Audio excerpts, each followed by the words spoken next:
want to turn now to the Americas, where we look at stories coming out of the U.S. and across Latin America. Tonight, more bloodshed in Mexico. Another journalist killed this week in the country. 5 reporters have now been killed there less than 2 months into the new year.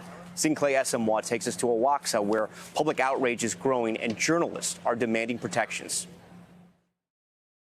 Tonight, a 5th journalist shot dead in Mexico just 6 weeks into 2022.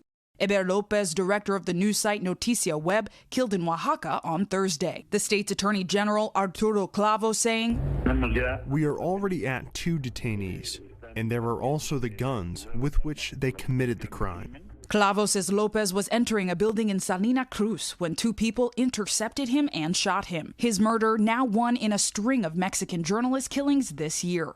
Journalist Roberto Toledo's editor mourned his murder in January. "We do not bring weapons. Our only defense is a pen, a pencil, a notebook."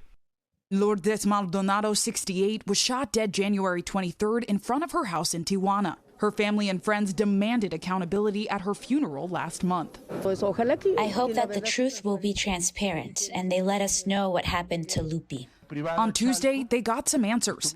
It has not yet been possible to determine the motive. State authorities say 3 people were arrested for her murder this week. The president of Mexico saying the slain journalists are not forgotten and that the government is investigating. But most cases involving journalist murders in Mexico do not end in arrest. At least 145 journalists were killed between 2000 and 2021. And the Committee to Protect Journalists says Mexico is among the deadliest countries for journalists outside of war zones. Now, Eber Lopez's colleagues demand more action. Let's not wait for more journalists to spill their blood in Oaxaca, in Mexico, before you do something to stop the violence against freedom of expression. All right, Zinhle joins us now from 30 Rock Live tonight here on Top Story. Zinhle, 5 journalists murdered in just 2 months into the year is pretty baffling. You know, what has the international response, and are the United States Senate, the U.S. House of Representatives, are they weighing in at all?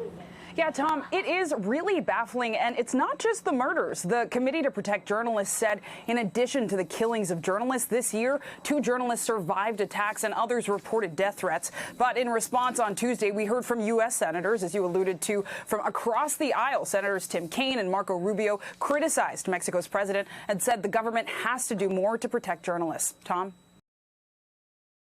Thanks for watching our YouTube channel. Follow today's top stories and breaking news by downloading the NBC News app.